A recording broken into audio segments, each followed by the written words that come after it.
Welcome to this explainer. Today, we're taking on a literal titan of literature. We are going to conquer Fyodor Dostoevsky's intimidating, staggering, but absolutely life-changing masterpiece, The Brothers Karamazov. If you've ever felt overwhelmed by the sheer size or the intense philosophical weight of this book, you are exactly in the right place. Consider this your ultimate guide to unlocking one of the greatest works of art ever produced. All right, let's dive into the syllabus. We'll be covering 1. The ultimate literary masterpiece. 2. A polyphonic philosophical dialogue. 3. History, pain, and patricide. 4. The Grand Inquisitor.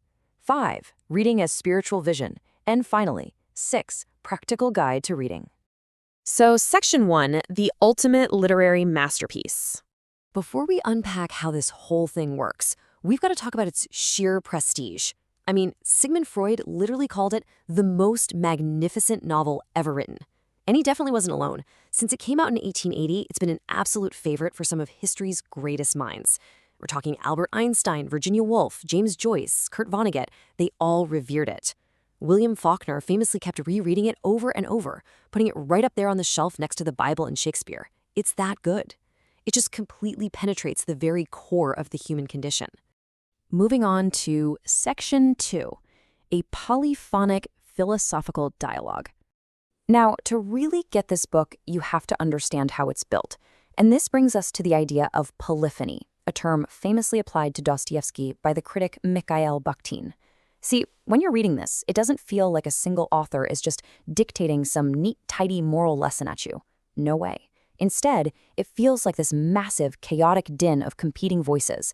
It's a cacophony of totally distinct worldviews, all fighting for the mic.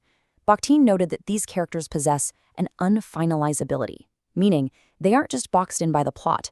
They're like free artists of themselves, revealing who they are through intense, completely gripping philosophical debates. Which brings us directly to the brothers themselves.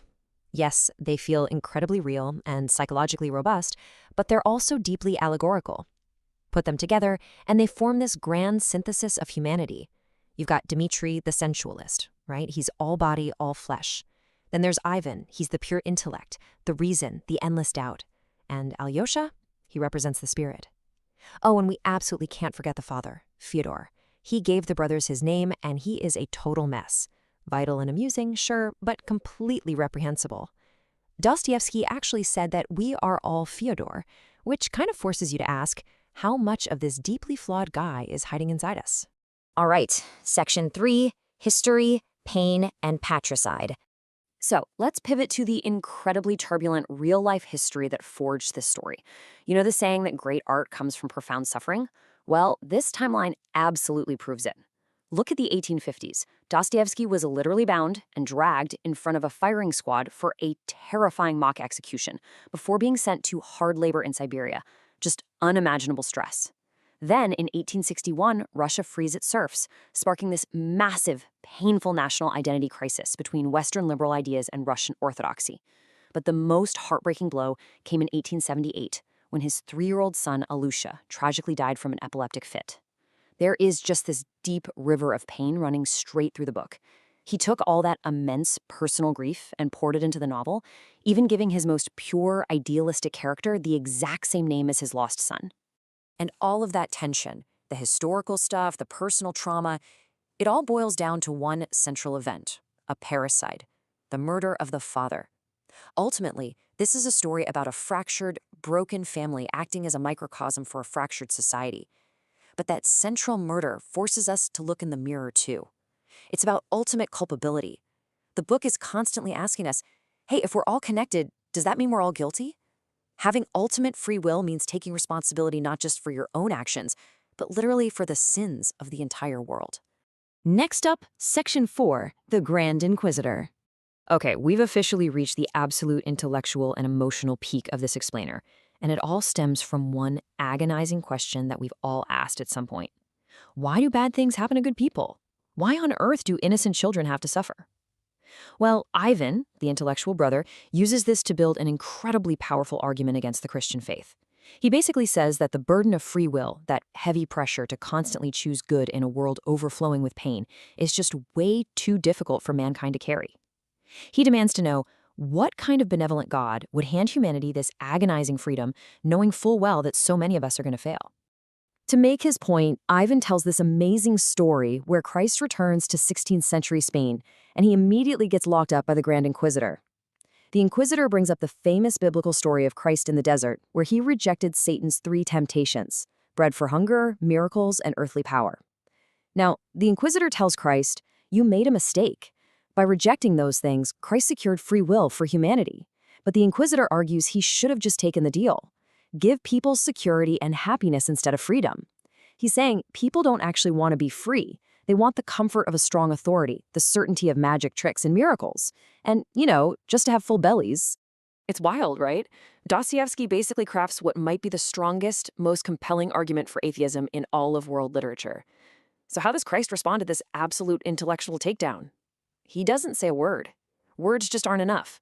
Instead, he simply walks over and gives the Inquisitor a silent, loving kiss on the lips. It is such a stark, visually stunning moment, because the ultimate rebuttal to deep intellectual doubt isn't some clever logical comeback, it's an active, pure, active divine love. And that exact dynamic bleeds right back into the main story between the brothers. When Ivan finally finishes telling this devastating tale, his brother Alyosha, the spiritual one, he doesn't try to debate him. He just leans over and kisses his brother on the lips, perfectly marrying Christ. It's Dostoevsky showing us that true faith can survive the absolute strongest atheist arguments. But it doesn't survive through reasoning or logic. It survives through an overriding power completely beyond words, the power of active love and radical forgiveness. Moving right along. Section 5, Reading a Spiritual Vision. Now, to really feel the impact of incredible moments like that, I want to give you a sort of supplementary reading strategy. While he was doing hard labor in that Siberian prison, Dostoevsky relentlessly read and reread his copy of the New Testament. He literally left fingernail impressions in the margins. Because of that, his work is heavily, heavily layered with biblical allusions. So, totally regardless of your personal religious beliefs, getting familiar with these specific texts is like unlocking a cheat code for Dostoevsky. Brush up on the Gospel of John, the Gospel of Luke, especially those wilderness temptations we just talked about, the immense suffering in the book of Job, and the fall of man in Genesis. Doing this will make your experience with the novel exponentially richer. And finally, Section 6, Practical Guide to Reading. All right, let's get super practical. I want to make sure you actually pick this massive book up and cross the finish line. First hurdle, you have to navigate the translation maze. Because Dostoevsky wrote in such distinct, tricky voices, he's notoriously hard to translate. The PVR and Volkahansky version, usually called the PNV translation, has an amazing reputation for capturing his true, raw voice in English. But hey, if you want something super accessible, Constance Garnett is incredibly easy to read. Or, if you want a more poetic vibe, Ignat Ovsy is a fantastic choice. The most crucial point here is, do not let this choice paralyze you. Whatever version gets you actually turning the pages is 100% the right one for you. And here is the magic number, 10. When you're staring down an intimidating mountain of a book like this, you've got to break it up. Just commit to reading 10 pages a day. That's it. It's a swift enough trot to keep you moving forward, but manageable enough that you won't burn out. It gives you the breathing room to slow down, maybe scribble some notes in the margins, and really soak in those deep philosophical dialogues. Make it a rewarding daily habit. Treat the book like a walking companion and just enjoy a deep, ongoing conversation with the author. I want to leave you with one final, really provocative thought today. As you embark on this magnificent journey, keep asking yourself, which of the Karamazov brothers do you actually identify with? Are you going to see yourself in the sensual, flesh-driven body of Dmitri, the hyper-analytical, questioning intellect of Ivan, or the active, loving spirit of Alyosha? Seriously, go pick up the book, embrace the ride, and you just might uncover an entirely new piece of yourself hidden right there in the pages. Thanks so much for joining me for this explainer, and happy reading!